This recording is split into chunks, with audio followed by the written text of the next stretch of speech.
Welcome to Skill Founded. This is Dinesh. So today HTML second class. So first class లో వచ్చేసరికి మనం what is tag అంటే ఏంటి, element అంటే ఏంటి, అట్రిబ్యూట్ అంటే ఏంటో నేర్చుకున్నాము. సో అలాగే HTML దేనికోసం వాడతాము, సో HTML లో మనకేంటి యూజ్ అని నేర్చుకున్నాం. ఓకేనా. సో టుడే టాపిక్ ఈ రోజు వచ్చేసరికి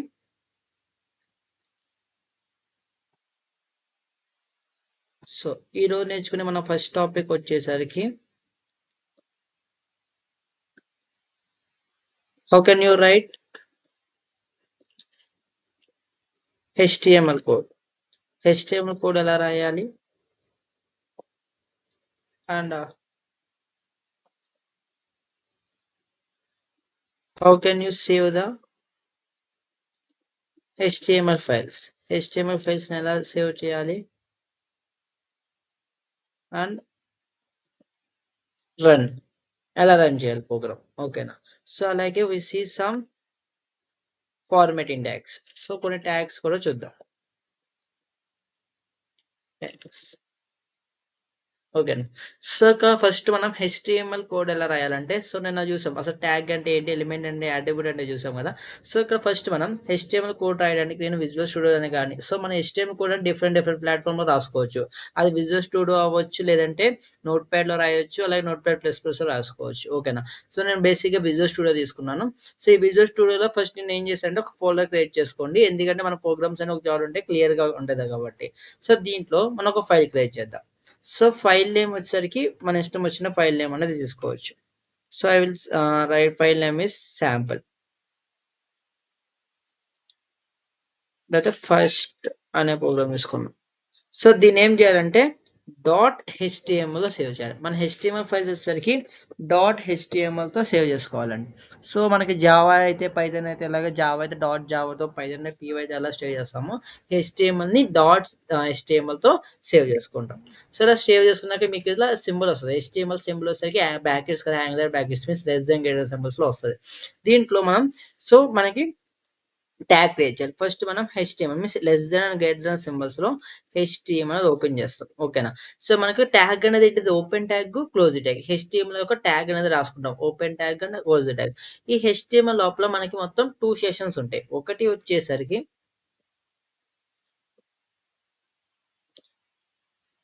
head session and second one వచ్చేసరికి బాడీ సెషన్. ఈ హెడ్ సెషన్ లో మనం ఏం రాస్తామంటే, హెడ్ సెషన్ లో we can write the title రాస్తాం, టైటిల్ ట్యాగ్ రాస్తాం. ఓకేనా. సో HTML మొత్తం ఎన్ని సెషన్స్ ఉంటాయి, 2 సెషన్. ఒకటి head session, second one is body session. ఈ హెడ్ సెషన్ లో ఫస్ట్ వన్ ఏం రాస్తామంటే టైటిల్. సో టైటిల్ వల్ల మనకి ఏం సార్ అంటే title gives the page. So మన title page of the title. ఓకేనా. మన పేజ్ యొక్క టైటిల్ ఇస్తుంది అనమాట. ఫర్ ఎగ్జాంపుల్ ఇక్కడ మనకి సో అమెజాన్, గూగుల్ అయితే ఎలా అయితే మనకు అనిపిస్తుందో, ఫర్ ఎగ్జాంపుల్ ఇక్కడ నేను ఒకటి ఓపెన్ చేస్తాను.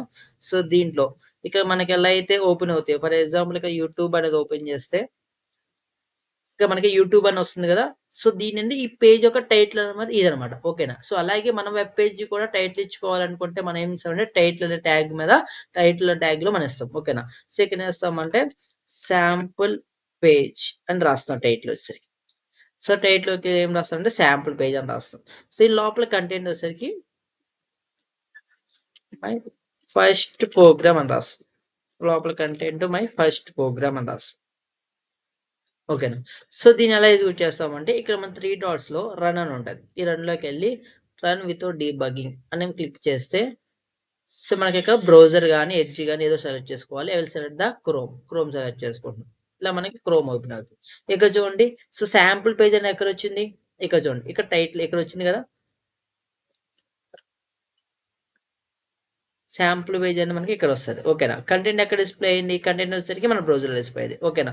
సో మీన్స్ ఇక బాడీలో రాసే కంటెంట్ ఏమో మనకి వెబ్ పేజ్లో డిస్ప్లే అవుతుంది.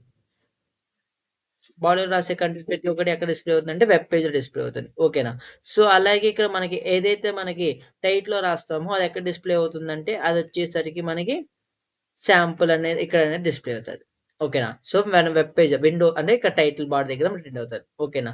సో, అర్థమైందా? టైటిల్ ఎక్కడ వస్తుందో, బాడీలో రాసే కంటెంట్ ఎక్కడ వస్తుందో, టైటిల్‌లో రాసే కంటెంట్ ఏమో మనకి విండో దగ్గర వస్తదనమాట. ఓకేనా. అంటే ఇట్స్ గివ్స్ టైటిల్ ఎందుకంటే it's gives the page name. ఓకేనా. సో, బాడీ దేనికంటే to place the content in the browser. బ్రౌజర్‌లోనే పెట్టుకుంటాం. ఓకేనా.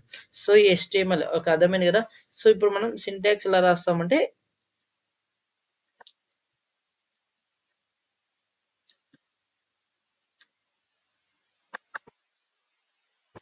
సో, సింటాక్స్ వచ్చేసరికి ఫస్ట్ మనం హెచ్‌టీఎంఎల్ రాస్తాము. దీంట్లో హెడ్.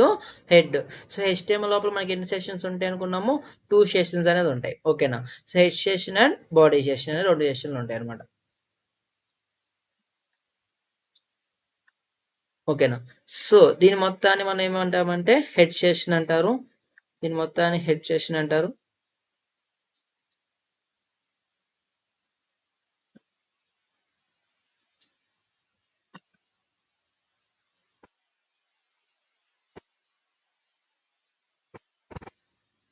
దీన్ని మొత్తాన్ని హెడ్ సెషన్ అంటారు. సో, దీని మొత్తాన్ని వచ్చేసరికి బాడీ సెషన్ అంటారనమాట. ఓకేనా. సో, ఇక మనం దీని లోపల హెడ్ లోపల మనం రాసేది ఏంటిదంటే, సో, మనం శాంపుల్ ఈ హెడ్ లోపల హెడ్ సెషన్ దేనికి వాడతాం? Head sessions are used to give the title name. ఓకేనా. టైటిల్ ఇవ్వడానికి కానీ, లేకపోతే స్టైలింగ్స్ రాసుకోవడానికి కానీ, స్క్రిప్ట్ రాసుకోవడానికి మొత్తం మనకి హెడ్ సెషన్ అనేది యూజ్ అవుతుంది. ఓకేనా. సో, హెడ్ సెషన్ దేనికంటే మనకు కొంచెం ఇది రాసుకుందాం.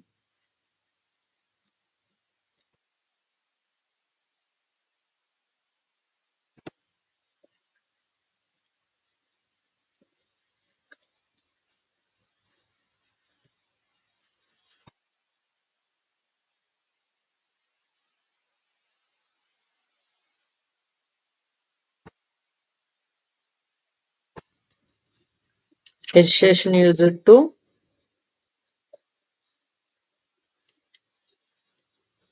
Right the to give the page title. మన పేజ్‌కి టైటిల్ ఇవ్వడానికి హెడ్ సెషన్ రాసుకుంటాం. ఓకేనా. అలాగే and we can write and we can write script. Script అనేది మనం జేఎస్‌లో వాడతాము. స్క్రిప్ట్ గాని, లేపోతే సీఎస్ఎస్ స్టైలింగ్స్ అనేది గూడా మనం హెడ్ సెషన్‌లో అనేది ఇచ్చుకుంటాం. ఓకేనా. We can write the script or styles అనేది మనం రాసుకోవడానికి మనం హెడ్ సెషన్ అనేది వాడుకుంటాం. ఓకేనా.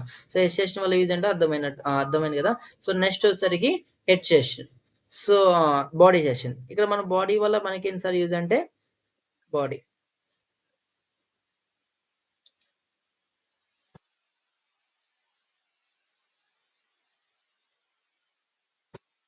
బాడీ సెషన్ దేనికంటే బాడీ సెషన్ బాడీ సెషన్ దేనికి వాడాము? Used to print the data in the browser. So, బ్రౌజర్‌లో ప్రింట్ చేయడానికి మనం బాడీ సెషన్ వాడుకున్నాం. ఓకేనా. సో, హెచ్‌టీఎంఎల్‌లో మనం ప్రోగ్రామ్ రాసే సింటాక్స్ అర్థమైంది గదా!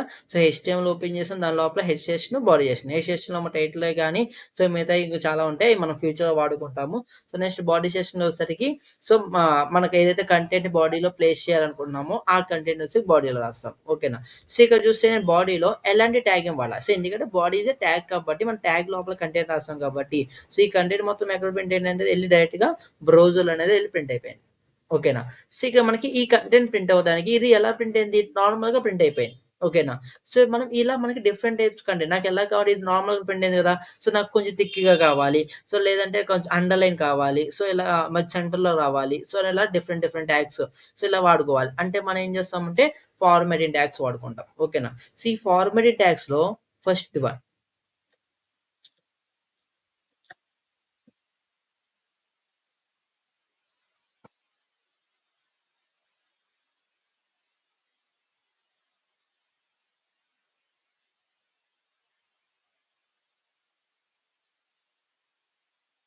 ఫస్ట్ వన్ ఫార్మాటింగ్ ట్యాగ్స్ అని హెడ్ పెట్టుకుందాం. So, formatting tags. Formatting tags.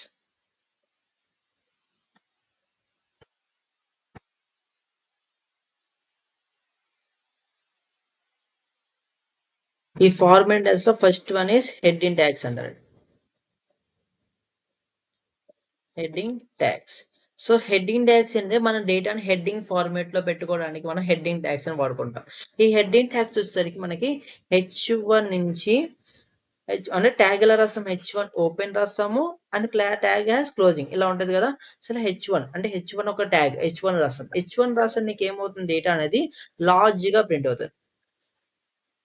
H1 prints the data in large గా ప్రింట్ అవుతుంది. ఓకేనా.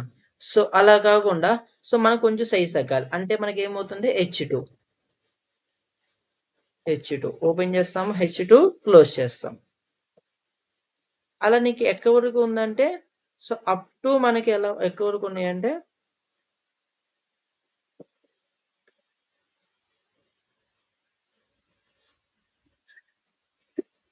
అలా అప్ టు H6 వరకు ఉంటాయి అనమాట. అప్ టు H6 వరకు, H2 నుంచి H6 వరకు ఉంటాయి. ఓకేనా. ఇక్కడ మనకి ఏమవుతుందంటే సైజ్ అనేది డిక్రీజ్ అవుతుంది. లాస్ట్ లో ఏదైతే రాసావో సో అది వచ్చేసరికి స్మాల్ గా ప్రింట్ అవుతుంది. లాస్ట్ లో రాసింది స్మాల్ గా ప్రింట్ అవుతుంది. ఓకేనా. H1 ఏమో లార్జ్ గా ప్రింట్ అవుతుంది, H6 ఏమో స్మాల్ గా ప్రింట్ అవుతుంది. అలా సైజ్ అనేది H1 నుంచి H6 వరకు వస్తే సో డిక్రీజ్ అవుతూ వస్తుంది అనమాట. ఓకేనా. సో హెడ్డింగ్ ట్యాగ్స్ ఏంటో అర్థమైన, heading tags use to print data అయింది హెడ్డింగ్ ఫార్మాట్ లో ప్రింట్ చేసుకోవడానికి హెడ్డింగ్ ట్యాగ్స్ అని వాడుకున్నాం. ఓకేనా. సో ఇక్కడ మనం ఇది రాద్దాము. సో ఇక్కడ ఫస్ట్ నార్మల్ గా ఇది రాసాం కదా, ఇక్కడ నేను H1 అని రాస్తాను. మై ఫస్ట్ ప్రోగ్రామ్ దీంట్లో రాస్తాను. ఓకేనా. సేవ్ చేశాను. సేవ్ చేసి మళ్ళీ పద్దాక రన్ చేయాలి. ఒక్కసారి మన ప్రోగ్రామ్ రన్ లో ఉంది కాబట్టి సో డైరెక్ట్ గా మనం ఆ పేజ్ లోకి వెళ్ళిపోయి జస్ట్ రిఫ్రెష్ నొక్కితే అవుట్పుట్ వచ్చేస్తుంది. ఇప్పుడు చూడండి ఎందాక దానికి డిఫరెన్స్ ఉందా. ఇప్పుడు ఏమైందంటే డేటా అనేది కొంచెం థిక్గా అనేది ప్రింట్ అయింది. ఓకేనా. సో నెక్స్ట్ నేను ఇంకా కొంచెం చిన్నగా ప్రింట్ అవ్వాలి. H2 సేమ్ కంటెంట్ రాద్దాం. సెకండ్ మై ఫస్ట్ ప్రోగ్రామ్ ఏమైంది, దీనికన్నా ఇది కొంచెం చిన్నగా వచ్చింది. ఓకేనా. సేమ్ అలా మనకి H3 వరకు, H6 వరకు ఉంటుంది. H3 H4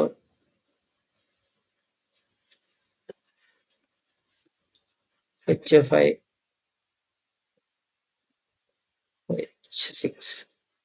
H6. ఓకేనా. సేవ్ చేసుకుని ప్రోగ్రామ్ చూసుకుంటే సో మనం చూడండి సైజ్ అనేది డిక్రీజ్ అవుతూ వస్తుంది. ఓకేనా. H1 H2 H3 H4 H5 H6 వచ్చేసరికి స్మాల్ గా ప్రింట్ ఏం చేశారా. సో అలా మన సైజ్ అనేది డిక్రీజ్ అవుతూ వస్తాయి. ఓకేనా. సో ఇక్కడ నార్మల్ గా మనం H1 రాసాం కాబట్టి పెద్దగా ప్రింట్ అయింది, H2 రాసాం కాబట్టి చిన్నగా ప్రింట్ అయింది. సార్ ఒక ట్యాగ్ అనేది ఒకసారి రాసుకోవాలంటే ఒక్కసారే కాదు, you can use multiple times. For example H1 tag రాసాం కదా. సో మళ్ళా నేను కింద H1 రాసి దిస్ ఈస్ దినేష్ అని రాశా. ఓకేనా. సో ఇగో చూడండి మళ్ళా పెద్దగా వచ్చిందా. ఓకేనా. సో నీకు ఎప్పుడైతే ఆ ఫార్మాట్ కావాలనుకుంటున్నావో అప్పుడు మనం ఆ ట్యాగ్ వాడుకుంటే సరిపోతుంది. ఓకేనా. సో ఒక ట్యాగ్ అనేది ఒక్కసారైనా వాడుకోవాలని రూల్ ఏం లేదు. ఒక ట్యాగ్ అనేది మనం మల్టిపుల్ టైమ్స్ ఎన్నిసార్లు అయినా వాడుకోవచ్చు అనమాట. ఓకేనా. సో మనకి ఆ సైజ్ అది ఎప్పుడు కావాలనుకుంటున్నామో అన్నిసార్లు మనం ఆ సైజ్ ఆ ట్యాగ్ వాడుకుంటే సరిపోతుంది. H1 రాస్తే పెద్దగా ప్రింట్ అయితే, H2 అంటే చిన్నగా, అలా మన H6 వరకు సైజెస్ ఉన్నాయి అనమాట. So what about H7. Sir H7 ఇస్తే ఏమవుతుంది. ఓకేనా. H7 లో ఫర్ ఎగ్జాంపుల్ ఇక్కడ మళ్ళీ ఇదే కంటెంట్ రాద్దాం. ఓకేనా. H7 లో రాసిన ఏమైంది అనుకుంటున్నారు. H7 లో మనం ఇలా రాస్తే ప్రింట్ అయిద్దా, ప్రింట్ అవ్వదా, కామెంట్ చేయండి. ఓకేనా. సో H7 అనేది రాస్తే మనకి ఏమవుతుందంటే డేటా అనేది ప్రింట్ అనేది అవుతుంది. ఓకేనా. సో బట్ మనకి ఎలా ప్రింట్ అవుతుందంటే it's print the normal flow. Okay చూడండి ఫస్ట్ లో మనకి బాడీ ట్యాగ్ లో రాస్తే ఎలా ప్రింట్ అయ్యిందో అలానే ప్రింట్ అయింది చూడండి ఇక్కడ. ఓకేనా. ఎలాంటి ఫార్మేట్ లేదు. ఓకేనా. అంటే హెడ్డింగ్ అంటే థిక్ గా రాలేదు అండ్ మనకి సైజు కూడా ఇంక్రీజ్ ఏమి అవ్వలేదు. ఓకేనా. సో నార్మల్ కంటెంట్ ఎలా అయితే బ్రౌజర్ డిస్ప్లే అవుతుందో అలా డిస్ప్లే అయిపోతుంది. ఓకేనా. సో H7 రాసినా, H8 రాసినా, ఏం రాసినా అదే. ఓకేనా. ఎందుకంటే చెప్పుకున్నాం.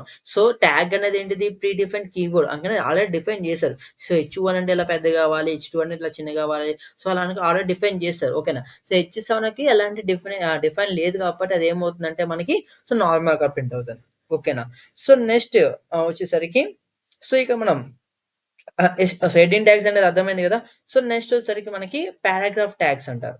ఓకేనా. సెకండ్ వన్ ఈస్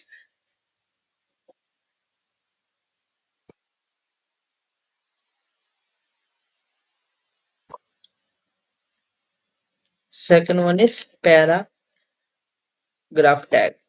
సో ఈ పారాగ్రాఫ్ ట్యాగ్ వచ్చేసరికి మనకి ఏంటంటే, సో పారాగ్రాఫ్ ట్యాగ్ దేనికి వాడతామంటే, paragraph tag it is used to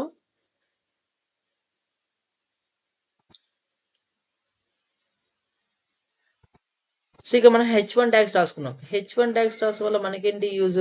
so ఎప్పుడైతే H1 ట్యాగ్స్ రాస్తున్నామో మన డేటా అనేది హెడ్డింగ్స్ అంటే మీన్స్ పెద్దగా చిన్నగా అనేది ప్రింట్ అవుతుంది కదా. సో ఎప్పుడైతే మన పారాగ్రాఫ్ ట్యాగ్స్ రాస్తాం వల్ల మనకేం సార్ అంటే, సో వి కెన్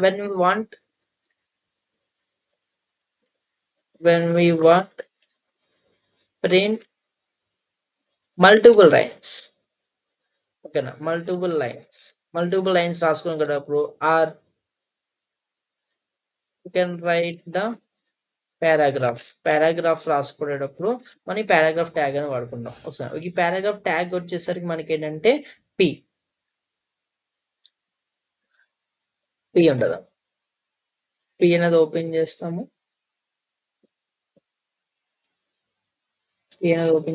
పి అనేది క్లోజ్ చేస్తాం. ఓకేనా. సో దీని లోపల మనకు కావాల్సిన టెక్స్ట్ పారాగ్రాఫ్ అనేది రాసుకుంటాం. ఓకేనా. సో ఇది కూడా చూద్దాం ఇప్పుడు.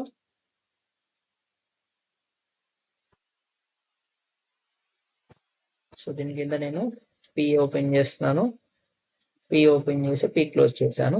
సో దీని లోపల మనం ఒక డిఫాల్ట్ కంటెంట్ కావాల్సి మనకి LOERM అని నొక్కితే మనకి డిఫాల్ట్ గా కంటెంట్ వస్తుంది. సో ఇక్కడ చూడండి LOERM ఇలా మనకు వస్తుంది సార్. ఇలా క్లిక్ చేయగానే మనకి డిఫాల్ట్ గా కంటెంట్ అనేది వచ్చేస్తుంది. ఓకేనా. సో ఇది ఎక్కడ రాయాలి? విత్ ఇన్ ద ట్యాగ్స్ లోపల అంటే open tag, close tag middle లో మనకి సో కంటెంట్. ఓకేనా. సో నార్మల్గా మీకు కావాల్సిన కంటెంట్ రాసుకోవచ్చు, లేదంటే సో డిఫాల్ట్ కంటెంట్ కూడా రాసుకోవచ్చు. సో పి రాశాను ఇక్కడ. This is HTML day 2 in skill funded channel అని రాసి. ఓకేనా. అలా మనం రాసుకోవచ్చు, లేదా LOREM నొక్కితే మనకి డిఫాల్ట్ గా కంటెంట్ అనేది వస్తుంది అనమాట. ఓకేనా. సో ఇది సేవ్ చేసుకుని బ్రౌజర్లోకి వెళ్ళి చూసుకుంటే ఇదిగోండి చూడండి. సో మన డిఫాల్ట్ కంటెంట్ అనేది ప్లేస్ అయ్యింది. ఓకేనా. సో అలా మనం డిఫాల్ట్ గా కూడా మనం ఏం చేస్తామంటే, మనం మల్టిపుల్ లైన్స్ రాసుకోవడానికి కానీ, సో మనకి రాసుకోవడానికి ఏమో పారాగ్రాఫ్ వాడతాం. ఓకేనా. సో హెడ్డింగ్స్ ఏమో సింగిల్ లైన్, ఎక్కువగా మెజారిటీగా సింగిల్ లైన్ వాడుకుంటాం. సో మల్టిపుల్ రాసినా మీకు ఏం కాదు. సో జస్ట్ ఇక్కడ H1 రాసినా మనకి మొత్తం H1 లో ఫార్మాట్ లో ప్రింట్ అయిపోతుంది. సో ఎక్కువగా మన పారాగ్రాఫ్ దేనికంటే ఇవన్నీ రైట్ మల్టిపుల్ లైన్స్. ఓకేనా. సో హెడ్డింగ్ అంటే మనం హెడ్డింగ్ ఫార్మాట్స్ కదా, మీ హెడ్డింగ్స్ చిన్నగా రాస్తాం కదా. సో అలా ఆ ఫార్మాట్ కోసం H1 వాడుకుంటాం. ఓకేనా. So paragraph use to right multiple line statements. ఓకేనా. ఫర్ ఎగ్జాంపుల్ నాకు టైటిల్ కావాలి. ఓకేనా. సో టైటిల్ మీన్స్ నాకు మధ్యలో సెంటర్ లో ప్రింట్ అవ్వాలి. అలా సెంటర్ లో ప్రింట్ అవ్వాలంటే మనం ఏం చేస్తాం అంటే, ఫస్ట్ నాకు H1 లో ఛానల్ ఫర్ ఎగ్జాంపుల్ ఏదో ఒకటి రాద్దాం. ఓకేనా. నేను స్కిన్ 100 అని రాశాను. ఓకేనా. సో ఇది ఎలా ప్రింట్ అవుతుంది? ఇప్పుడు మనకి పెద్దగా ప్రింట్ అవుతుంది కదా, ఇవ్వండి పెద్దగా ప్రింట్ అయింది కదా. సో ఇప్పుడు నాకు కంటెంట్ మొత్తం నాకు మధ్యలో రావాలి. ఓకేనా. వెబ్ పేజ్ మిడిల్ లో ప్రింట్ అవ్వాలి. సో ప్రింట్ అవ్వాలంటే మనం ఏం చేయాలంటే సెంటర్ ట్యాగ్ రాయాలి. ఓకేనా. సో సెంటర్ ట్యాగ్ ముందు రాసి ఈ సెంటర్ ట్యాగ్ లోపల మన ఈ ట్యాగ్ H1 ట్యాగ్ మొత్తాన్ని సెంటర్ లోపల పెట్టాలి. ఎందుకు లోపల పెట్టాలంటే మొత్తాన్ని కదా నువ్వు సెంటర్ లో పెట్టేది కాబట్టి సెంటర్ ట్యాగ్ లోపల మనం పెట్టాలి. ఓకేనా. అంటే మొత్తం H1 ట్యాగ్ లో ఉన్న కంటెంట్ మొత్తం కదా నీకు సెంటర్ లో రావాలి. సో అందుకే సెంటర్ ట్యాగ్ లోపల ఆ కంటెంట్ మొత్తం రాస్తే నీకు ఏమవుతుందంటే ఇక్కడ అవుట్పుట్ చూడు మొత్తం సెంటర్ లో డిస్ప్లే. ఓకేనా. సార్ ఆ వాటికి అండర్లైన్ కావాలి. దీనికి అండర్లైన్ కావాలి, మనం ఏం రాసుకోవాలి ఇక్కడ యూ ట్యాగ్ ఎక్కడ రాయాలంటే లోపల రాయాలి. ఓకేనా. నీకు ఏది కంటెంట్ కి అండర్లైన్ కావాలనుకుంటున్నావో ఆ కంటెంట్ మాత్రమే అండర్లైన్ పెట్టాలి. ఓకేనా. సో మొత్తానికి కావాలంటే యూ కెన్ బయటికి మనం అండర్లైన్ పెట్టుకోవచ్చు. ఓకేనా. సో బేస్డ్ ఆన్ మన ఫెసిబిలిటీ బట్టి, అంటే మనం ఎక్కడైతే పెట్టుకోవాలనుకుంటున్నామో, ఎక్కడైతే ప్రింట్ అవ్వాలనుకుంటున్నామో సో దాన్ని బట్టి మనం సో లోపల బయట డిసైడ్ అవ్వాలి. ఓకేనా. సో బేసిక్ గా సెంటర్ మనం ఏం చేస్తామంటే బయట రాసుకుంటాం, ఎందుకంటే మొత్తం ట్యాగ్ లో ఉన్న కంటెంట్ మొత్తం నీకు సెంటర్ లో ప్రింట్ అవ్వాలి కదా. సో అలా H1 లోపల సెంటర్ రాస్తే మనకి ఏమవుతుందంటే, సో బయట మనకి H1 బయట కంటెంట్ రాస్తే అదేమో బయటకు వచ్చేస్తుంది సెంటర్ లో ప్రింట్ అవ్వకుండా. ఓకేనా. ఇప్పుడు చూడండి ఇక్కడ అండర్లైన్ ప్రింట్ అవుతుంది చూడండి. ఇప్పుడు అండర్లైన్ అది వచ్చింది. ఓకేనా. సో అర్థమైంది అండర్లైన్ ట్యాగ్స్ అండర్లైన్ ఎలా వాడాలి, సెంటర్ ఎందుకు వాడతాము, H1 అండ్ పారాగ్రాఫ్ ట్యాగ్ ఎలా వాడతాము. ఓకేనా.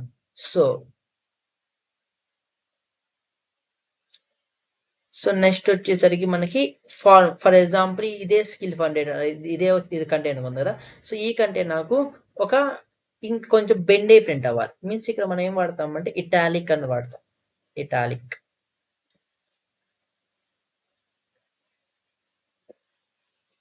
ఓకేనా. సో ఇప్పుడు ఐ ట్యాగ్ అంటే ఇటాలిక్ సింబల్ వచ్చేసరికి ఐ ట్యాగ్. ఓకేనా. ఇదేమవుతుందంటే కొంచెం కంటెంట్ చూడండి మీకు బెండ్ అయ్యి వస్తది. ఇప్పుడు చూడండి కంటెంట్ కొంచెం బెండ్ అయ్యి స్టైలింగ్ మారిందా. సో అలా ఫాంట్ స్టైలింగ్ అనేది కొంచెం మారిద్దనమాట. సో దానికి ఇటాలిక్ ట్యాగ్ అంటాం. ఓకేనా. సో ఇప్పుడు మనం ఏం ట్యాగ్స్ చూసాము?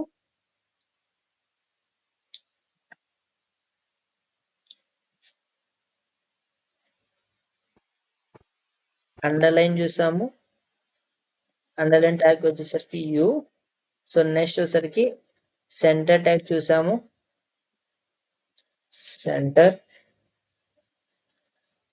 సెంటర్ ట్యాగ్ వచ్చేసరికి సెంటరే. ట్యాగ్ సెంటర్ ఓపెన్ చేస్తాము. సెంటర్ క్లోజ్ చేస్తాం. ఓకేనా. అండ్ ఫిఫ్త్ వన్ వచ్చేసరికి ఇటాలిక్ ట్యాగ్ అని చూసాం. సో ఇటాలిక్ వచ్చేసరికి ఐ ట్యాగ్. ఇటాలిక్. ఓకేనా. సో ఇవి వర్క్ టుడే ట్యాగ్స్ అనమాట. సో రేపు ఇంకేం ట్యాగ్స్ ఉన్నాయని మనం నెక్స్ట్ క్లాస్‌లో చూద్దాం. ఓకేనా. So thanks for watching. So